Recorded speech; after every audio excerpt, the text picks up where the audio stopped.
Hello and welcome to this, the 50th edition of Y-PAC CityCast. I'm Randy Beehler. A homeless encampment that was established by the City of Yakima on city-owned property near the intersection of 3rd Street and Walnut will remain at that location after the Yakima City Council decided not to move the encampment. The encampment was opened in mid-July. It's estimated that about 55 people are now staying overnight at the 3rd Street and Walnut site. Yakima Neighborhood Health Services is in the process of placing between 35 and 45 people in housing through a master lease program. The program will provide housing for up to a year. However, the master lease program is not expected to be able to accommodate all of the people who need housing. That's why the Yakima City Council decided to keep the encampment operating at its current location, likely through November, when cold weather shelters are expected to open. A 2015 federal court ruling prohibits local governments from enforcing laws restricting the location of unauthorized overnight campsites unless it can demonstrate that housing alternatives like an encampment are available for those that need them.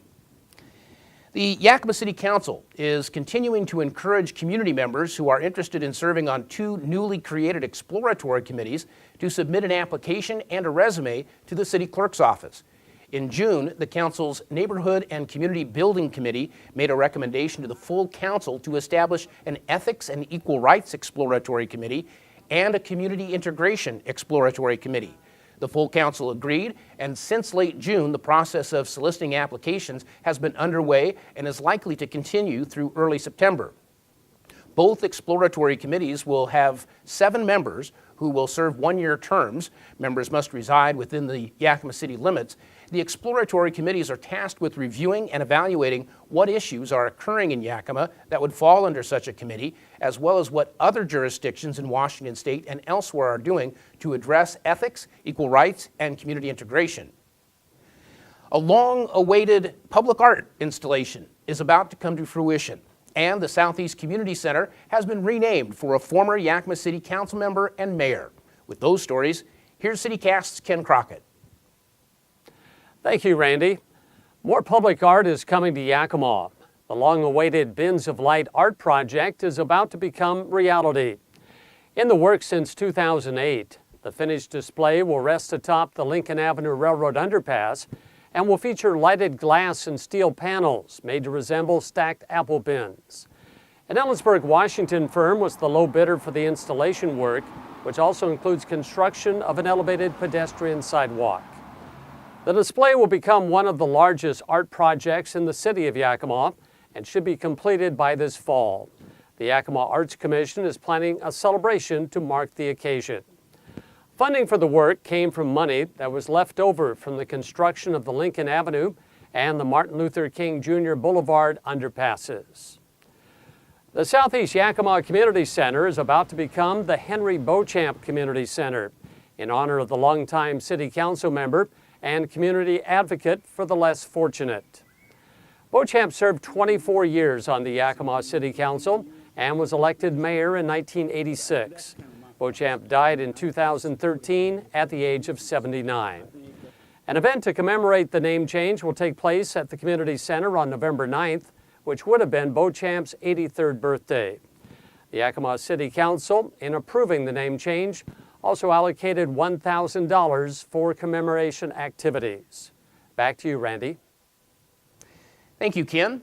When we come back, CityCast Sean Davido will fill you in on what you can do as a driver to protect the safety of others. You're watching Y-PAC's CityCast.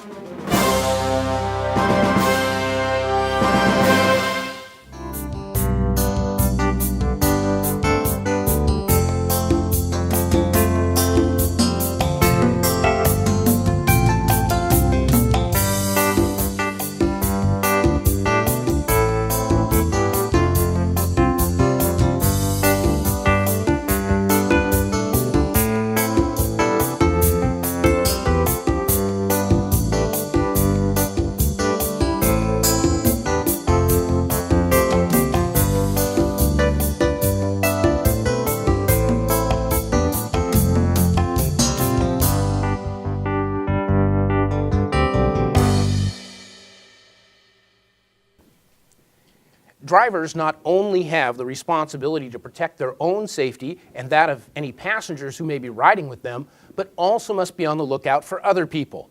To tell you more, here's CityCast's Sean Davido. Thanks, Randy. It's the middle of summer and I'm currently in the middle of traffic on 3rd Street.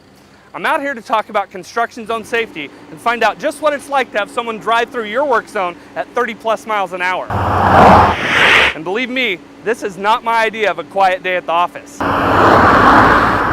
Now, the City of Yakima would like to take this time to remind drivers to slow down and pay attention when you're passing through construction zones.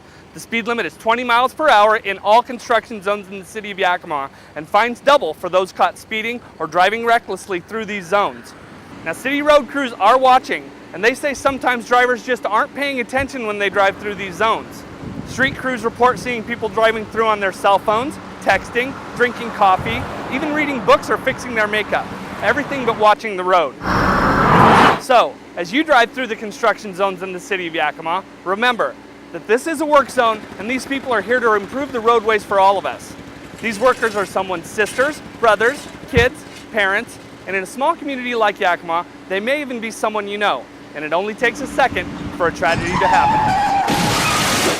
Now, there are a few things to think about while you're out on the road to help keep drivers and road workers safe.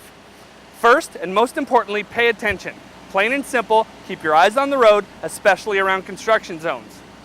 Also, give plenty of space and be patient. If you have to go through a construction zone to get to your destination, don't tailgate, turn your lights on so other drivers can see you, and keep an eye on the cars in front of you just in case they make a sudden stop.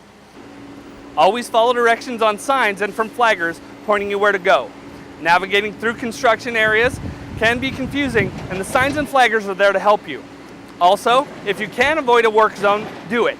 Take a different route around the construction. It may take a few minutes longer on a normal day, but traffic delays certainly will slow you down, so avoid them if possible. Now, another thing you can do to help navigate around some of the construction projects in the area is stay informed. Look for traffic alerts in the city news section on the City of Yakima website and on the City of Yakima Facebook page, and follow the City of Yakima at City of Yakima on Twitter to receive those traffic alerts right here on your mobile device. Randy, I know road construction can't slow you down, so just remember, give them a break out there, and I'll send it back to you in the studio. Thank you, Sean, and thank you too for joining us for this 50th edition of Y-PAC CityCast. We thank all of the crew that's responsible for producing each CityCast. It's our continuing privilege to be able to share with you important information about what's going on in our area, and we look forward to many more editions of CityCast in the future.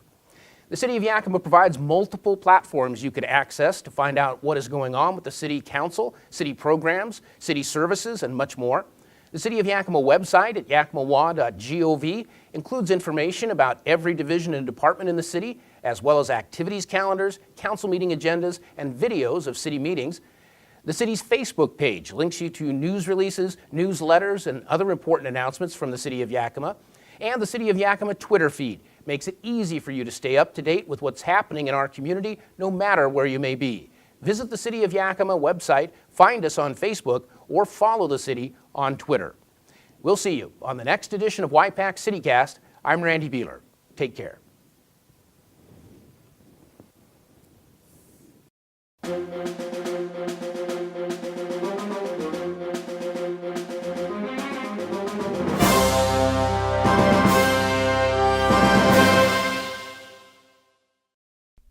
For more information on Y-PAC CityCast, call 575-6092.